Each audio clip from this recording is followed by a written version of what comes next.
Noite, Pastor Bruno, tudo Boa bem? noite, querido, tudo bem? Antes da gente iniciar, queria, primeiro um prazer conhecê-lo ainda aqui virtualmente. Prazer é meu, mano. Eu sou o Pedro, o Maninho você já conhece, Já e conheço. Vamos beleza. lá, então, meu amigo. Me chamo Bruno Então, Colonetti. vamos Boa começar noite. perguntando como foi a sua trajetória, o descobrimento do Uhum. seu propósito, da sua vocação Aham. e como iniciou tudo isso. O Legal, senhor mano. fica à vontade. Tá. É, Eu sou de Joinville, natural de Joinville. A minha conversão aconteceu aos 20 anos. Hoje eu tenho 28 anos. Eu sou pastor, né, integralmente, fui ordenado fazem 5 anos atrás. Então a minha trajetória pastoral ela aconteceu bem paralela ao surgimento da Onda Dura aqui em Itajaí. A Onda Dura surgiu em Joinville. Nasci num berço cristão, mas a minha conversão aconteceu somente aos 20 anos. E eu me converti na Onda Dura, né, por meio da Onda Dura, e conheci o Senhor, me entreguei. E numas aventuras da vida, né, nós temos grupos pequenos, GPs, células, né, que aconteceu em Joinville, e algumas pessoas estavam indo de Itajaí para Joinville para participar do culto. E numa dessas conversas nós conhecemos e a gente perguntou, né, desafiou essas pessoas, e aí, vocês não estão afim de começar um GP, um grupo pequeno aí na cidade de Itajaí? Eu só, top, vamos embora, né? E essas pessoas ainda estão hoje aqui na Onda de Itajaí, graças a Deus. E o pastor Heron, que é um pastor em Curitiba, pastor da Onda Dura Curitiba, ele me convidou para vir para Itajaí. Nunca tinha vindo para cá, não conhecia ninguém aqui, nunca tive nenhum vínculo com a cidade. E a gente veio para cá, começamos o GP. Acho que na primeira vez que eu vim para cá, nós tivemos 8 conversões, 8 batismos naqueles dias. E nós ficamos, meu Deus do céu, coisa incrível ver isso acontecer em outra cidade. Enfim, foi maravilhoso. E na volta para casa, o pastor Heron me abordou e falou: E aí, Bruno, você tá afim de ficar aí? De dar continuidade? Eu falei, meu irmão, se Deus está me chamando para cá, quem sou eu para dizer não, né? E foi assim basicamente começou. Bem resumidamente, foi assim que começou. Na outra semana eu vim para cá sozinho. Nós não tínhamos igreja, nós não tínhamos um espaço, né? Nós não tínhamos um templo aqui, nada. Nós começamos na Praça da Beira Rio e nós fomos caminhando. Aos poucos conseguimos um espaço aqui, um espaço ali.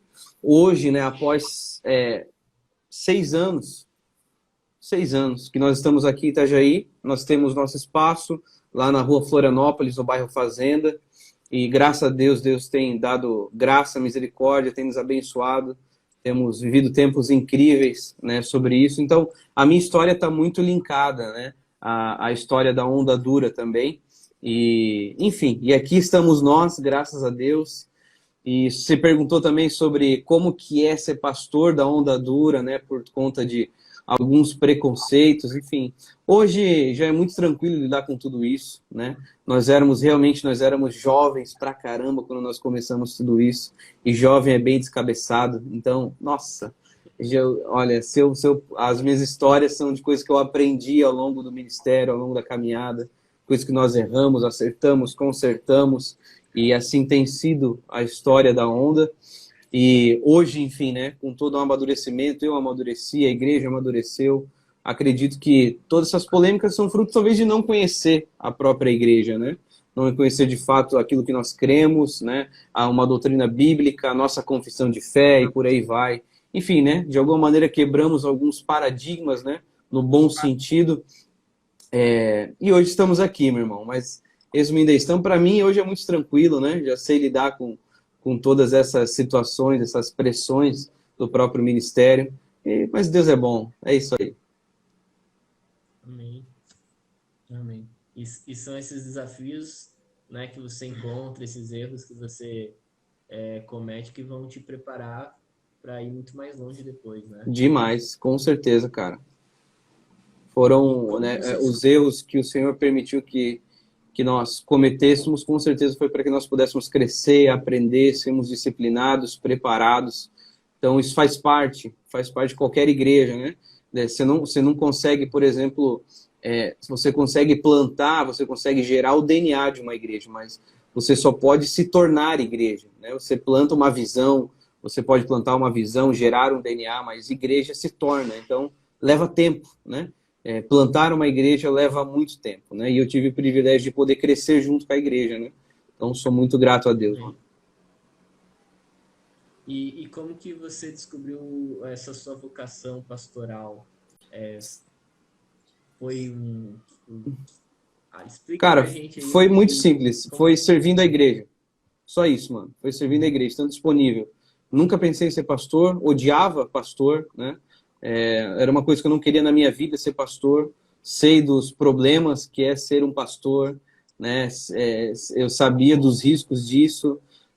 Então nunca quis, mas eu sempre estive disposto a servir. Servir a igreja, colocando cadeira, limpando o banheiro, liderando, fazendo o que for, né? E creio que ali o Senhor foi despertando, foi gerando em mim um coração pastoral. Amém. Eu tô brincando com ele aqui que eu falei que desse jeito que tu tá falando, eu tô saindo da live. Por quê? Explica aí. Não, deixa eu falar outro capítulo. Ah, tá bom. Vai lá.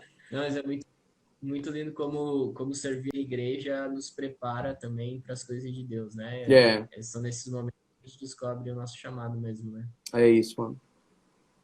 Beleza. Bom, vamos entrar então dentro do nosso assunto, Vamos. familiar. Começar pelo básico, né? O que é o sacerdócio? Boa.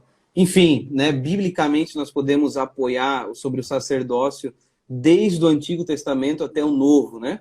Mas basicamente, de uma maneira muito simples, né? Sacerdócio é você conduzir o povo até Deus, né?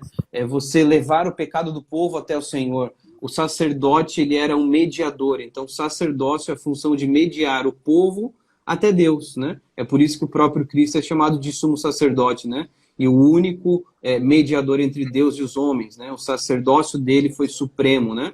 Então, o sacerdote, a princípio, ele tem o poder de receber as ofertas, ele tinha, né, a tarefa de receber as ofertas do povo por conta dos seus pecados, ofertas de expiação, enfim, por aí vai. Então, ele era incumbido da tarefa de receber, ou seja, se essa oferta a qual estava sendo entregue, ela era uma oferta que agradava ao Senhor ou não, e a partir disso, né, essa oferta era oferecida ao Senhor. Então, o sacerdote tem esse papel de mediar, né, o povo até Deus, que é diferente da função do profeta. O profeta tem a tarefa de representar Deus diante do povo, né? Então era um caminho inverso, o profeta de Deus para o povo e o sacerdote do povo para Deus, né? Essa é a função. Então a maior função, o ofício sacerdotal é a função de mediar, a mediação, de levar, de conduzir o povo até o Senhor.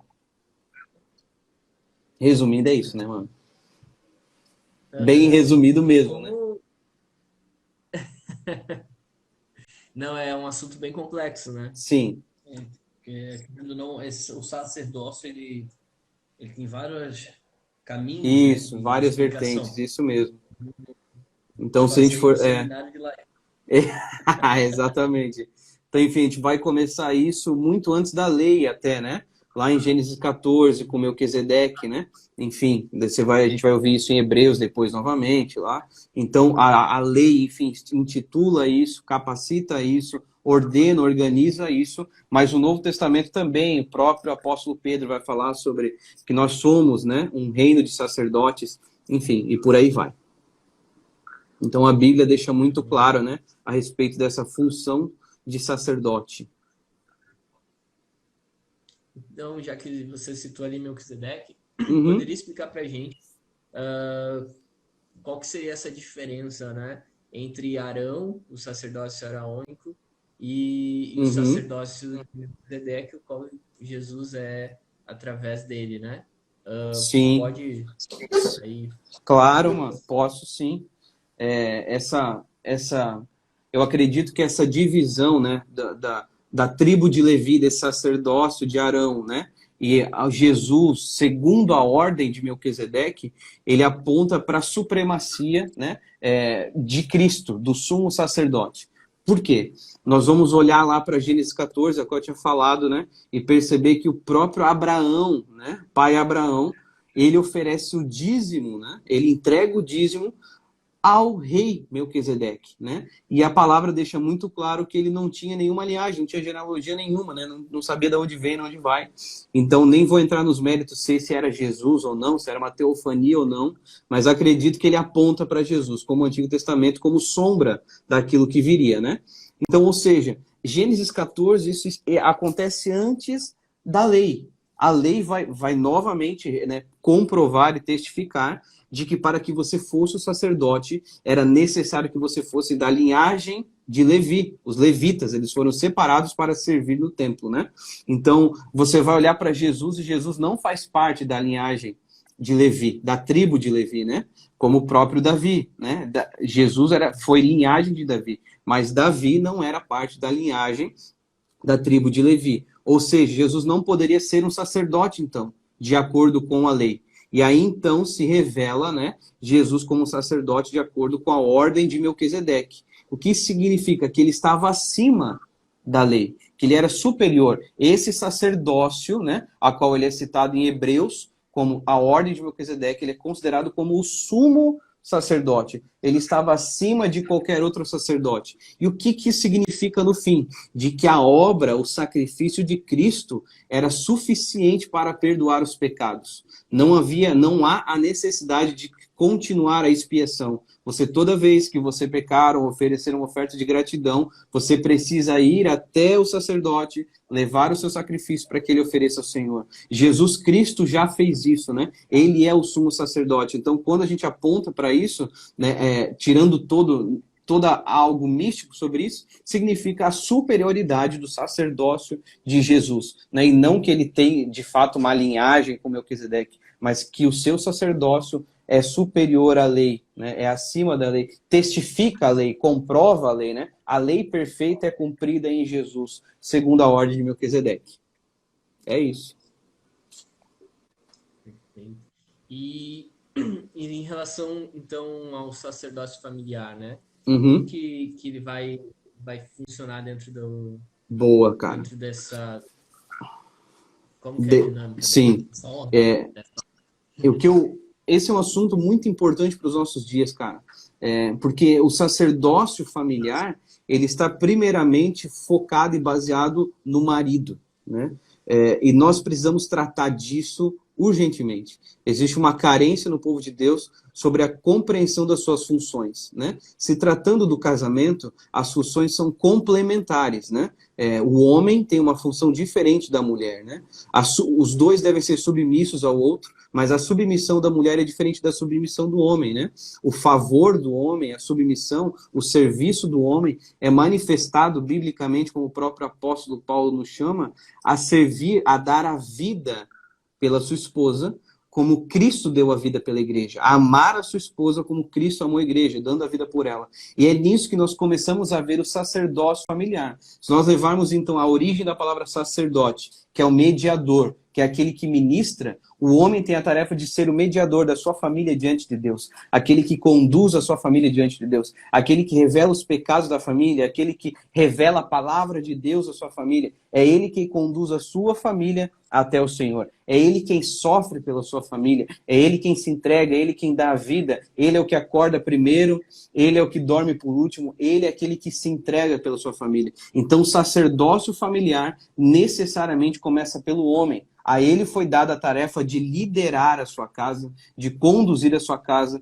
Porventura, então, ele precisa ser o provedor financeiro, o provedor espiritual, o provedor emocional. Ele precisa ser o porto seguro. Ele precisa ser esse mediador como Cristo foi o mediador. Ele precisa ser a segurança. O homem inicia o sacerdócio familiar na sua casa, mas não acaba nele. O sacerdócio familiar não acaba, ele se inicia no homem. Porque a mulher também tem a sua tarefa, né? Quando o homem é criado, Deus olha para ele e fala, não é bom que o homem esteja só, né? Porque o homem sozinho só faz burrada. É só olhar para a nossa vida de solteiro. Pelo amor de Deus, cara. Todo homem precisa de uma mulher. o homem, ele se torna um homem quando ele encontra sua mulher, né? E aí o Senhor olha para ele e fala, não é bom que o homem esteja só, e eu vou fazer, né, para ele uma mulher que auxilie e o corresponda, né? Então, uma mulher só pode auxiliar e corresponder um homem que tem um propósito. O homem que já vive como um sacerdote, o homem disposto a servir, o homem disposto a entregar. Então, quando a mulher encontra, né, um homem para auxiliar nessa tarefa e corresponder à sua missão, é natural que ela seja submissa. E essa é a tarefa dada à mulher. A mulher deve se submeter ao seu marido, deve ser submissa ao seu marido. E submissão não é estar abaixo do homem, é estar ao lado, é caminhar na mesma missão, né? E esse tem sido um grande equívoco dos nossos dias, sobre a submissão. Como se submissão fosse a mulher tem que limpar os pés do marido, né? E tem que limpar a casa enquanto ele assiste o futebol na quarta-feira, né? Como se isso fosse submissão. E submissão não tem nada a ver com diminuir a mulher. O valor do homem e da mulher é o mesmo, né? Diante do Senhor, o homem e a mulher têm o mesmo valor e dignidade diante de Deus. Eles foram criados à imagem e semelhança de Deus. Então não existe inferioridade entre homem e mulher. A dignidade é a mesma, fato. Agora, o que nós precisamos compreender sobre a submissão, então? Se a mulher não está abaixo, ela está ao lado. A mulher precisa cooperar com a tarefa do homem. E qual é a maior tarefa do homem? É ser o sacerdote do lar. É aquele que serve, é aquele que auxilia. Ou seja, o maior papel da mulher em complementar a vida do seu marido é auxiliar o seu marido na tarefa. E aí você vai linkar isso com a criação dos filhos, com o culto familiar, enfim, por aí vai. Então acredito que o sacerdócio familiar, ele inicia nas mãos do marido e ele se conclui nessa tarefa mútua, onde os dois caminham para servirem juntos ao Senhor e à sua casa.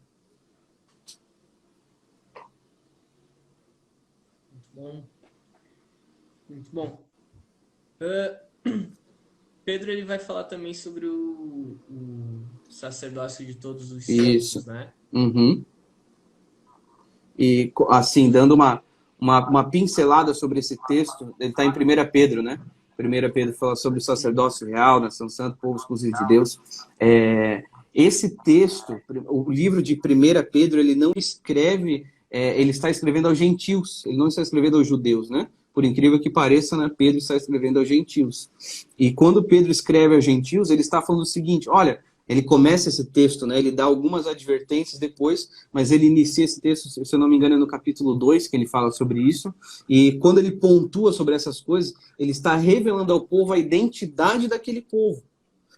Vocês são uma nação santa, né, uma nação eleita, sacerdócio, ele está falando que nós somos um reino de sacerdotes. Então, antes de confirmar, né, a função de sacerdotes, ele está afirmando que vocês também fazem parte disso. Isso não é exclusivo ao povo judeu. O povo judeu é o povo de Deus? Sim, é o povo de Deus. Mas o Israel de Deus não é mais uma nação específica, mas é um povo específico. E vocês fazem parte desse povo.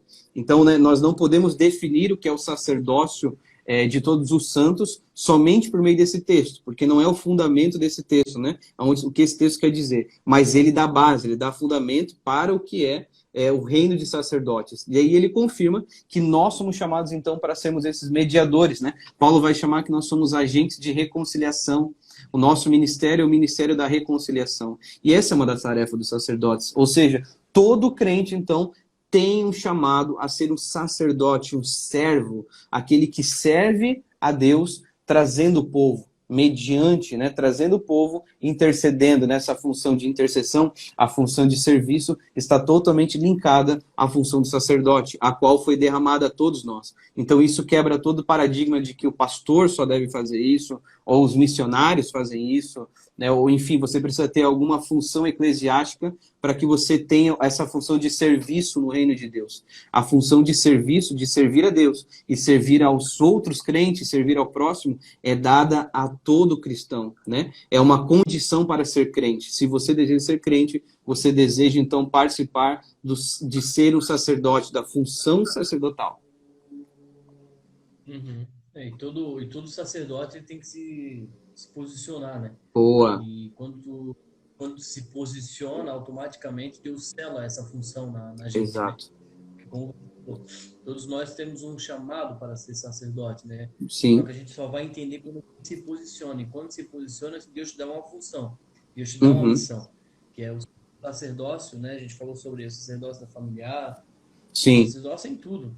Exato. Vai ser um sacerdote dentro da tua empresa, dentro da tua escola, dentro da tua faculdade. Isso mesmo. E realmente tu para fora aquilo que Deus colocou dentro de ti. Uhum. Aquilo que já vem sendo renovado em glória em glória. A Sim. geração vem falando, né, de geração em geração, e realmente o povo de Deus ele é um povo de posicionamento. Boa, Um povo é que isso tem mesmo. que dar destino às pessoas, né? Sim. Precisamos dar destino. Quem dá destino, esse semente é o sacerdócio. É isso aí. Verdadeiro sacerdote. Isso mesmo. E isso fica bem claro, né? Em alguns livros proféticos, né? Isso fica bem claro no livro de Malaquias, né? A maior parte do livro de Malaquias há uma exortação aos sacerdotes, né? É uma advertência aos sacerdotes. Nós até tivemos um tema na onda que chama Última Noite do Mundo.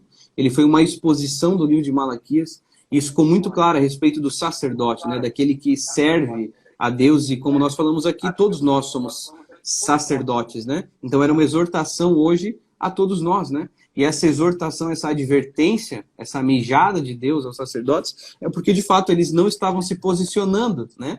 Eles não estavam se posicionando. Você percebe que eles estavam recebendo todo tipo de oferta, né? Por exemplo, o cordeiro a ser ofertado tinha que ser perfeito.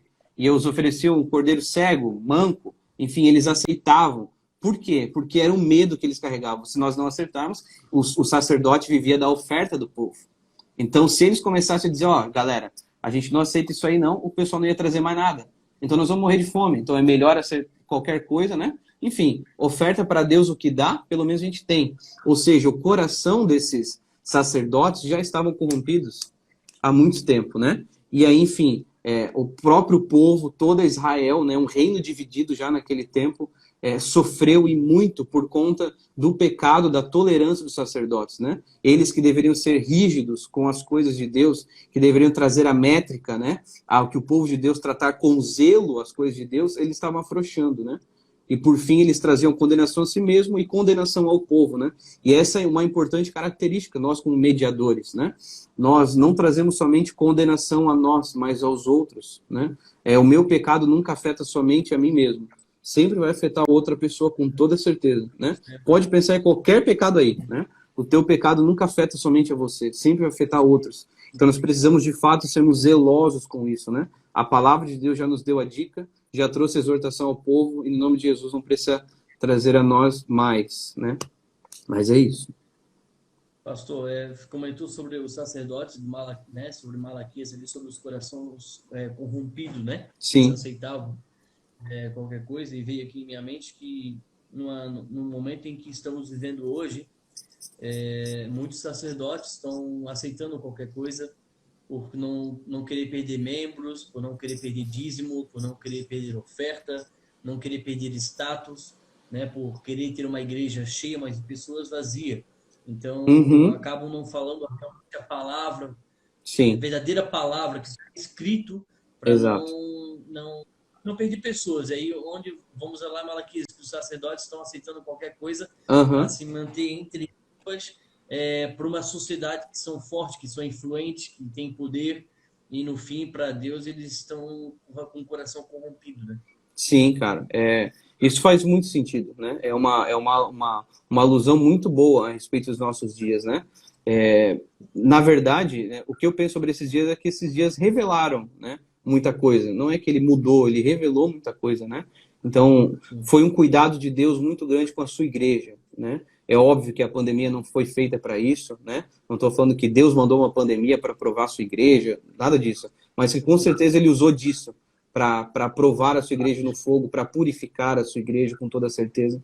E assim como aqueles profetas, né? Eles estavam adorando outros deuses, se relacionando com outros deuses, com mulheres de outro povo, aceitando casamento. Enfim, eles que deveriam purificar o povo, né? Porque a nossa fidelidade, ela é comprovada e testificada nas tentações, né? São ali que nós de fato comprovamos, né? E aqueles eram dias difíceis para o povo de Israel. Já era um reino dividido, totalmente cercado, dominado pela Babilônia. Pela Babilônia não, pelo reino da Síria. Já era dominado pelo reino sírio. enfim, totalmente escravizado, dependente, pobre, e era um reino que era muito poderoso. Era o reino de Davi, Salomão, com toda a sua glória, né? Com toda a sua riqueza, agora no povo escravo. E onde é que está o meu Deus, então? Esse Deus que está com a gente para sempre, esse Deus que ia nos proteger, que ia fazer de nós uma grande nação. Aí, sacerdote, cadê? Como é que nós vamos oferecer? A gente não tem nem o que oferecer. Então, a fidelidade do povo, a nossa fidelidade sempre é testada, é comprovada, é testificada nas provações, nas tentações. E são nesses dias que, de fato, a igreja de Jesus ela foi provada, né? E Jesus nunca nos prova para nos reprovar. Ele sempre nos prova para nos aprovar. Né? Ele é um pai amoroso, com toda certeza, mas o pai disciplina quem ama. Né? Então, eu tenho certeza que nesses dias, né, se a igreja depende de evento, depende de uma estrutura sem fundamento, ela com certeza balançou, ela com certeza caiu. E no nome de Jesus que caia mesmo, né? Tem que cair, porque que o reino de Deus permaneça, né? No nome de Jesus, cara. Então, essa é a necessidade de nós construirmos uma igreja sólida, com uma doutrina bíblica reta, com zelo com as escrituras, com a vida com Deus, com a oração, com a vida devocional, o culto familiar. E aí que entra o sacerdote, né? O sacerdote familiar. Nesses dias, cara, meu irmão, né? É uma vergonha para o marido se faz 4 meses que a tua família não vai para um culto. É uma vergonha. Porque é você que deveria estar fazendo culto em casa, culto com a tua família, né? Não tem EBD, quem é que vai ensinar o meu filho agora? É você, né? Era o homem que deveria estar discipulando os filhos, né? Tudo que a igreja faz é um auxílio, né? A igreja em si, por exemplo, a escola dominical é um auxílio, discipulado é um auxílio, células são auxílio. Tudo isso deveria acontecer em casa, o culto familiar deve acontecer, a disciplina com os filhos, o discipulado com os filhos, discipular a própria esposa, isso é tarefa do marido. Ele deve ser aquele que estuda, medita na palavra, trabalha o dia inteiro, toma um banho, cuida dos filhos, tem tempo com a sua esposa, ainda tem tempo com o Senhor. O homem tem que dormir cansado, né? O homem tem que dormir entregue, falar, cara, minha vida rendeu, meu dia rendeu, pude produzir, pude honrar o meu Senhor com o meu trabalho, estou aqui em casa honrando o Senhor com cuidado com os meus filhos. E é aí que entra, cara, a verdadeira igreja, é aí que entra os fundamentos, né? Se eu dependia de uma estrutura, tudo ruiu. Agora, se eu tenho fundamentos, se eu tenho os princípios, se eu estou enraizado na palavra de Deus, eu estou mais firme do que nunca, né? Eu estou mais firme do que nunca. E é aí que a igreja acontece, né?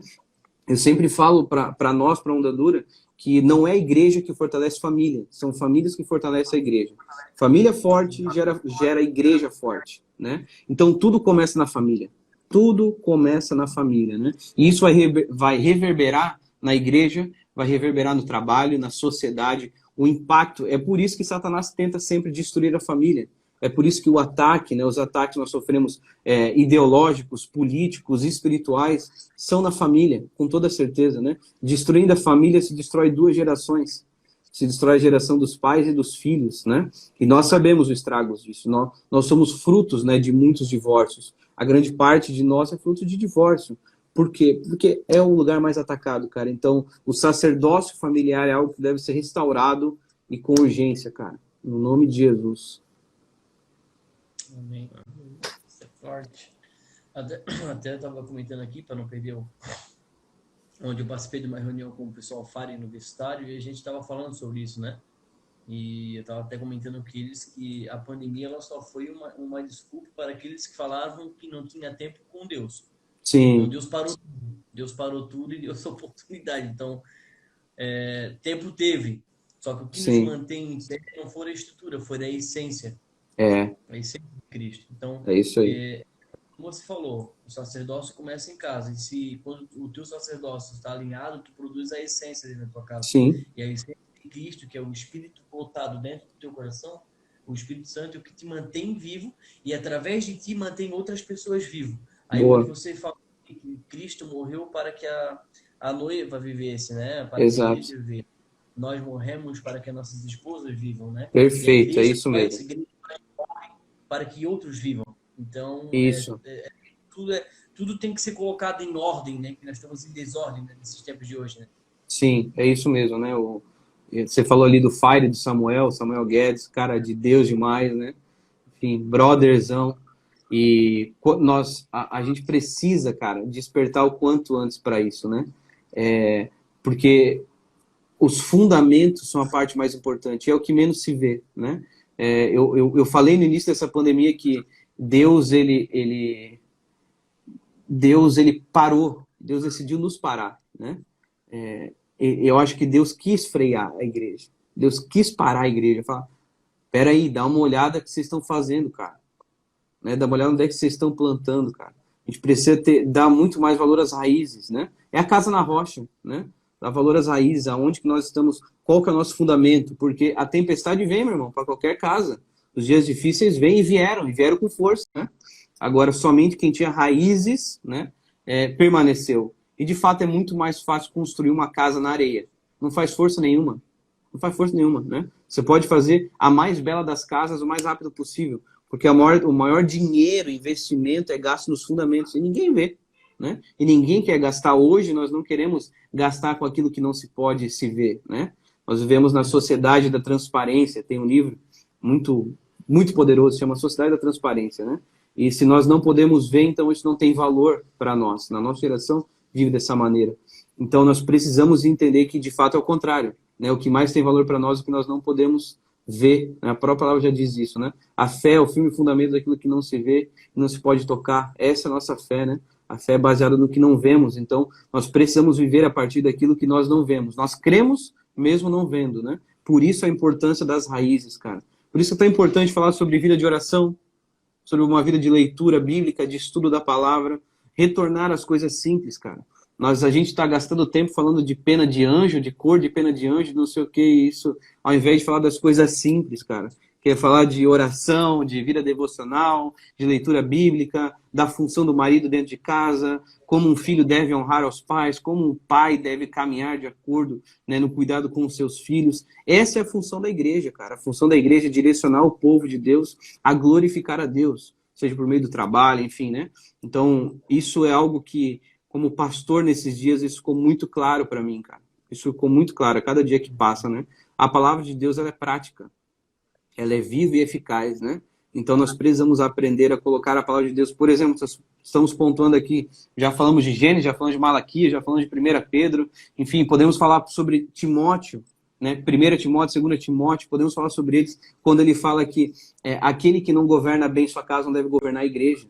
Por quê? Porque o governo começa no lar, o sacerdócio começa no lar. Então é muito importante que nós compreendamos. Então, nós temos homens que são grandes empresários, mas são péssimos pais.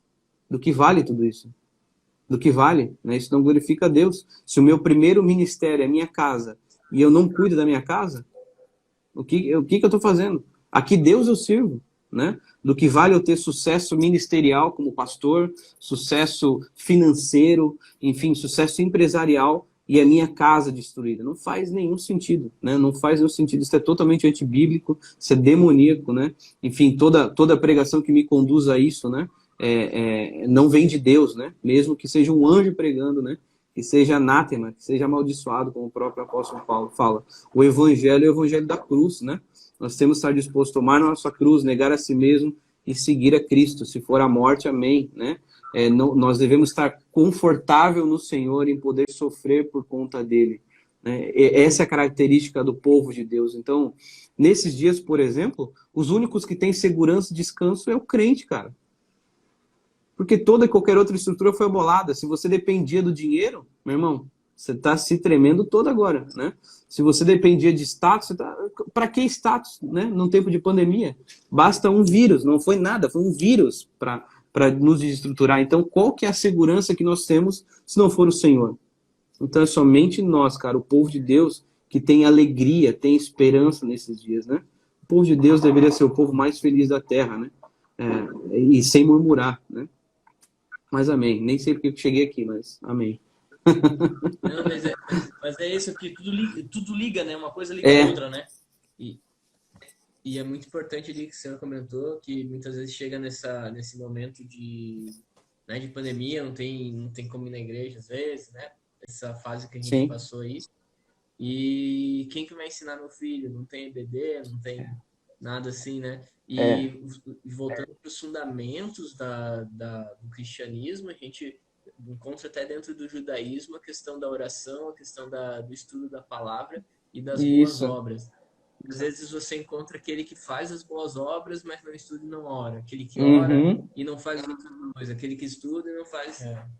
E quando, na verdade, todos deveríamos prezar por todos esses três fundamentos, né? Eu deveria saber orar, eu deveria ensinar os meus Sim. filhos a orar, eu deveria saber estudar a Bíblia, não somente estudar, mas saber estudar a Sim. Bíblia, né? Exato. Hoje em dia, com a internet, você tem muitas ferramentas, Sim. você tem YouTube, Perfeito. tem pessoas lá, onde você pode aprender.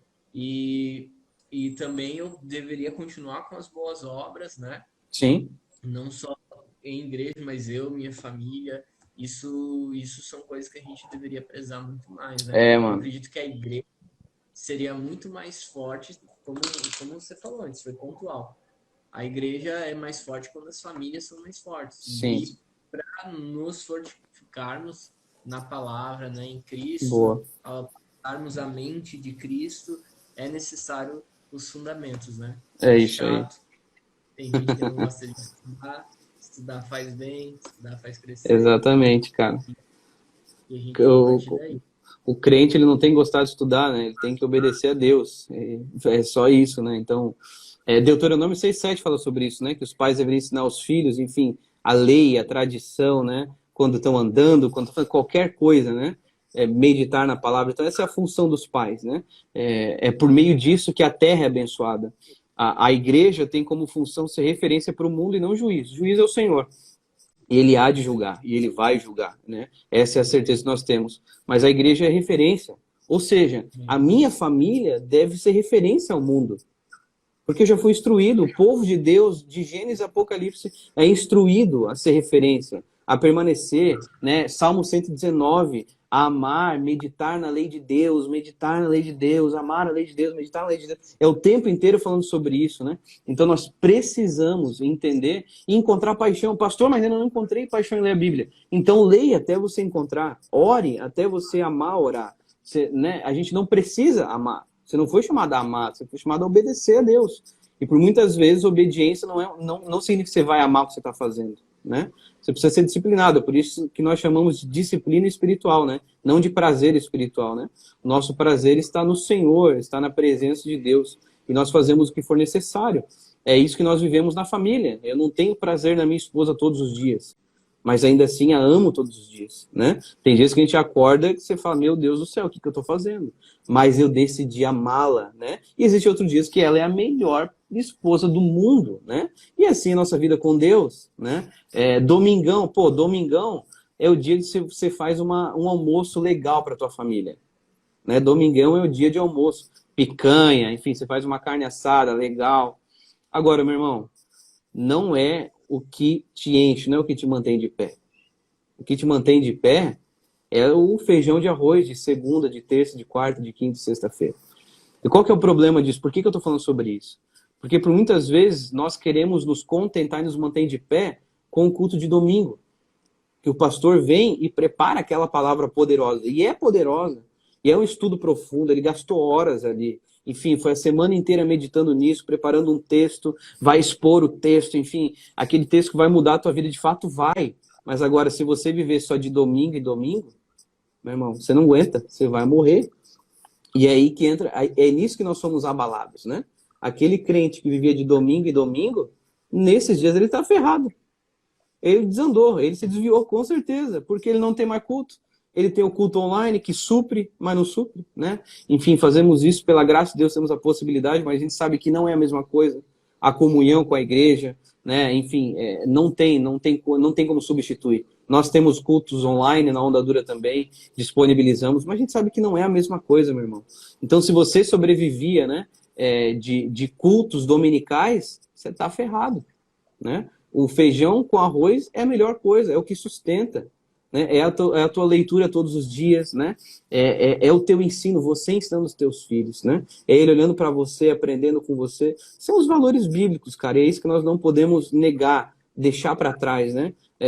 Não abandonar a simplicidade do reino de Deus. Por muitas vezes nós queremos um alimento mais sólido, mas nós ainda nem nos alimentamos com leite, né?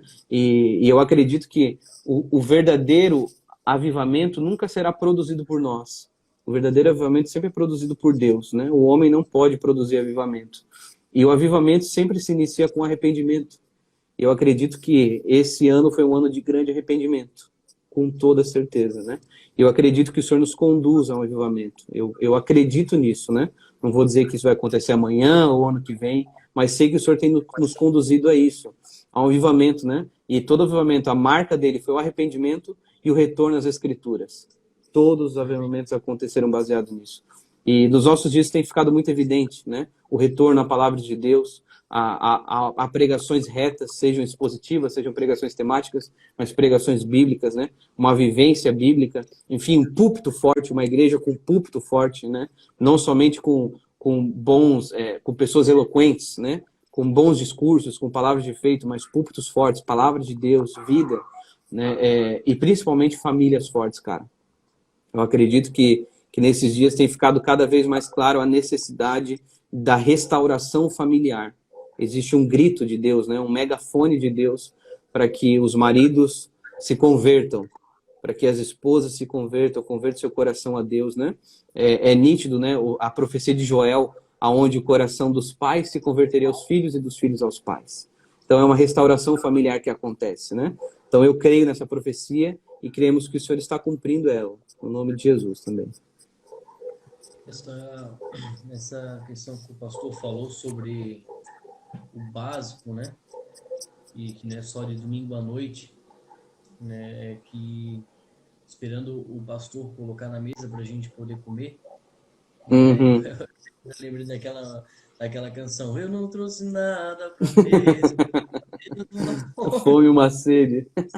Mas realmente, assim, é uma canção linda também, mas Sim. é uma canção da produção de hoje, né? Que o cara não traz nada para mesa, o cara só tá ali para sentar para comer, porque ele tem que produzir.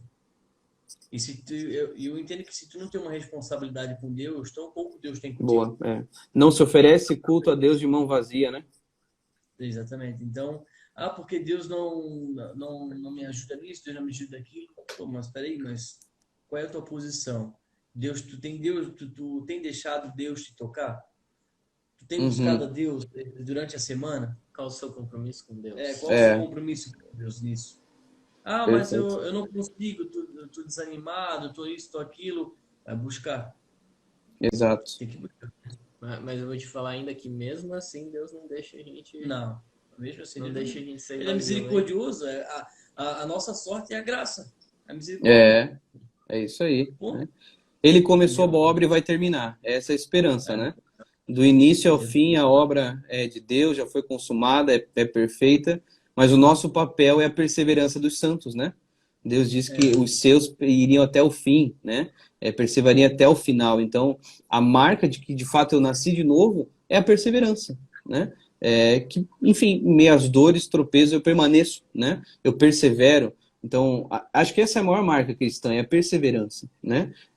Não é o arrepio na espinha, o friozinho na barriga, o choro. Isso tudo é legal, né? É legal, é uma experiência legal. Isso testifica a fé, mas isso não aumenta a fé. Agora, a perseverança, sim, né? A perseverança, sim. E perseverar não é se arrastar, né? Perseverança é permanecer no mesmo gás do início. Né? Isso é perseverança. É continuar no mesmo gás. Eu não preciso sentir nada, né? Eu preciso crer e obedecer, né? Aquele que afirma permanecer nele deve andar como ele andou, né? O apóstolo João confirma isso na sua primeira carta, né? Na sua primeira epístola. Aquele que afirma permanecer nele deve andar como ele andou. Então, muito mais do que conhecer os mandamentos de Deus, nós precisamos conhecer a Deus. Os mandamentos de Deus revelam a Deus, cara. Isso é a maior loucura, né? E existe uma grande diferença em conhecer os seus mandamentos e conhecer o Deus dos mandamentos. Porque os mandamentos não foram dados para nós vivermos uma lista de regras frias, né? Onde você vive debaixo de uma obediência cega. Os mandamentos são dados para que o povo conhecesse a Deus. Quando Deus entrega as tábuas da aliança a Moisés, é para que o povo conhecesse a Deus. O caráter de Deus é revelado no decálogo. né? Você percebe um Deus único, soberano, fiel, enfim, você percebe, né? O caráter de Deus é revelado. Então, à medida em que nós, né, conhecemos os mandamentos de Deus, nós aprendemos a se apaixonar por Deus, a se apaixonar por Jesus. Então, quanto mais eu me deleito na palavra, mais eu conheço Deus revelado na palavra, o verbo, a palavra de Deus, né? Esse é o caminho, cara. Esse é o caminho. Então, que nós possamos conhecer o Deus do mandamento. No nome de Jesus. Isso aí. Opa, mandar um abraço aqui, pastor Luiz Henrique. Olha aí, pastor Luiz, Deus abençoe. Aí, querido. Pastor querido. Bem-vindo, pastorzão. Tamo junto, pastor. Amo você. O pastor Luiz Hermínio aí já passou por nós aqui também, trouxe uma palavra sobre paternidade tremenda que tá nos correndo até hoje, né, Bruno? Meu Deus do céu. Isso aí deixa a gente doido, cara. Tá doido. Pastor Bruno, e isso tudo que a gente acabou de conversar, só tem voltando lá do início. O sacerdote está dentro da ordem. Se nós estivermos em desordem, nós não conseguimos cumprir o sacerdote que é para nós cumprir em Deus. Perfeito. É isso mesmo, cara.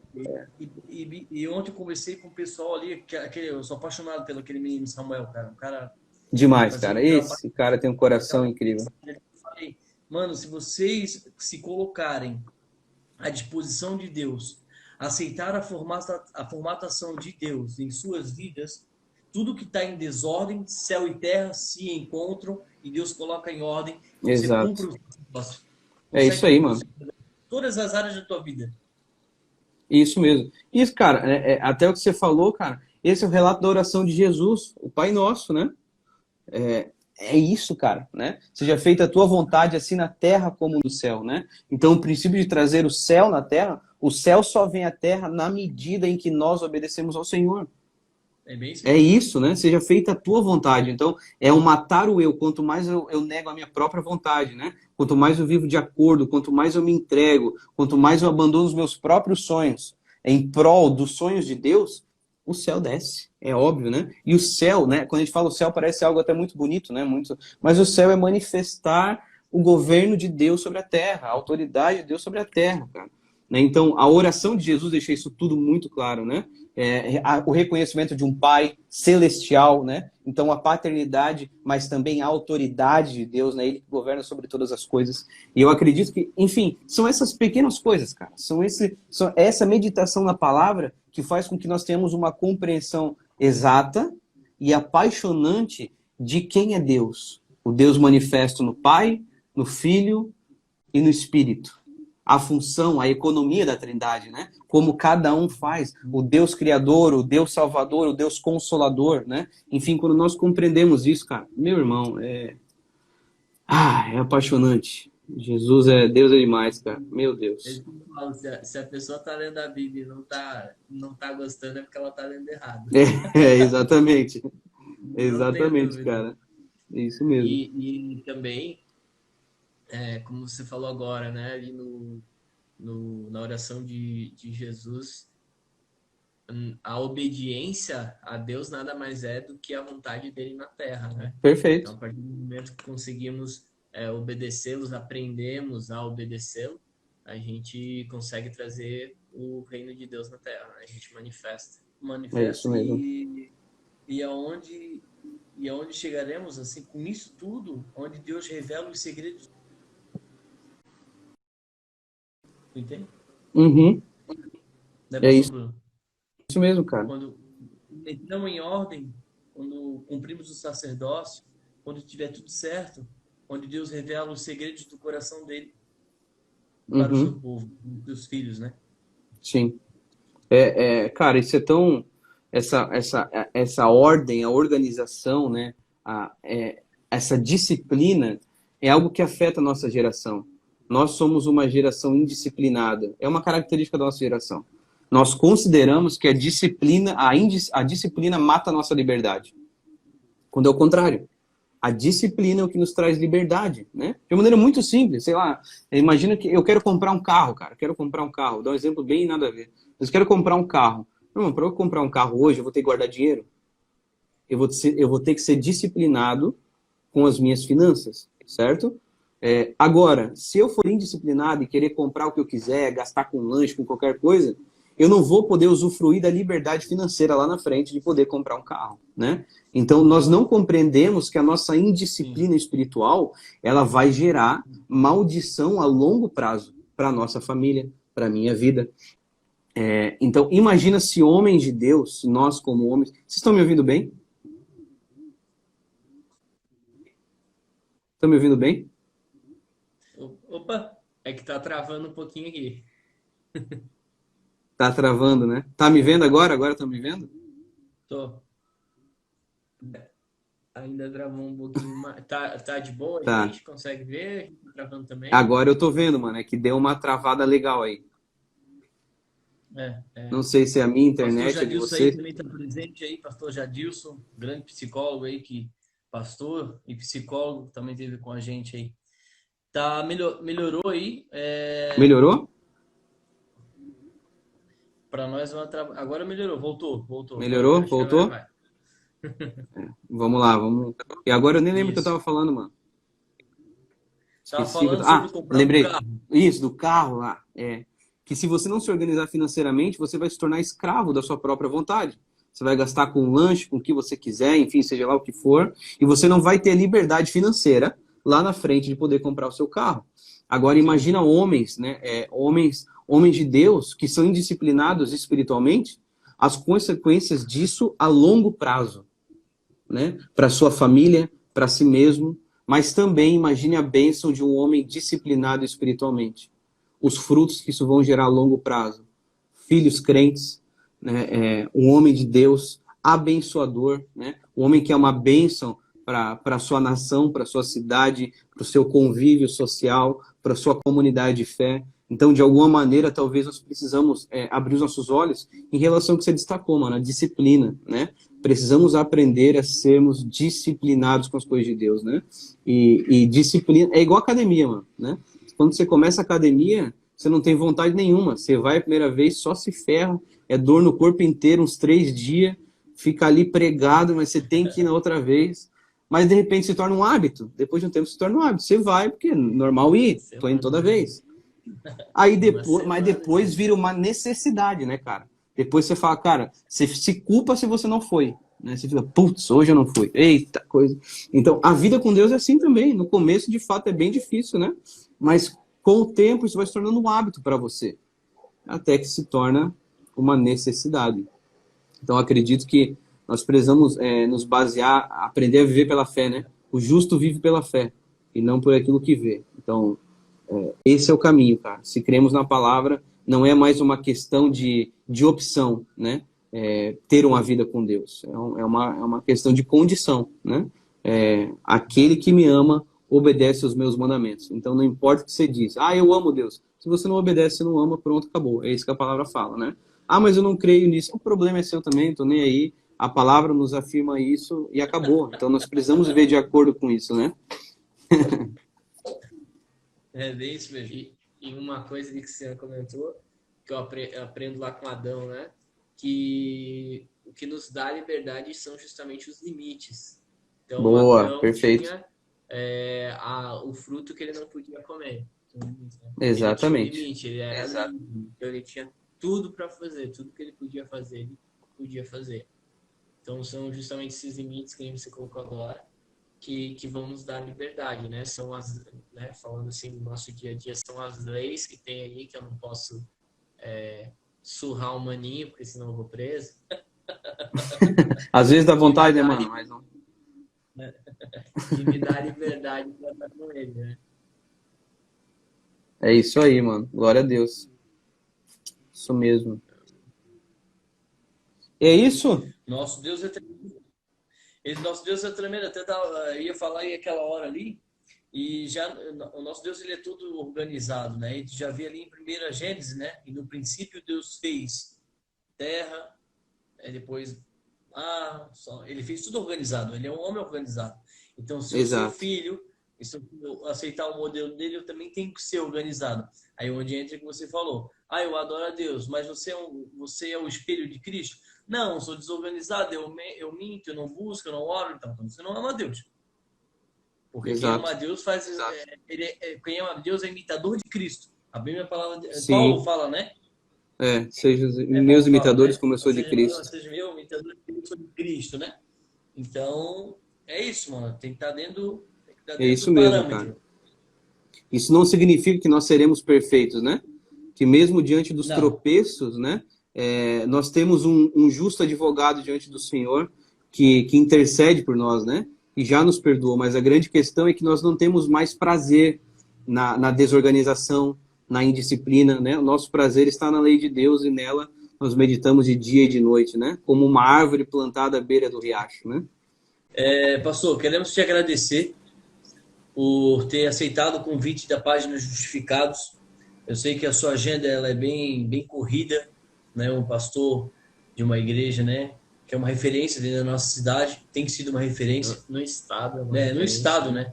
No estado aí. Amém, cara. Glória a Deus. Quero te parabenizar pela tua força, pela tua fé e pela tua perseverança, né? E oramos aí para que, né, a igreja venha crescer cada vez mais. Amém. Né, crescer com os seus ensinamentos, realmente que ela venha dar destino, né, e trazer a paternidade para filhos órfãos, né, e realmente cuidar da verdadeira bandeira de Cristo, né, da viúva do órfão. Amém, necessitado e dos missionários, né, fazendo a base que é a oração, a intercessão, o estudo, né, o devocional. Eu tenho te acompanhado no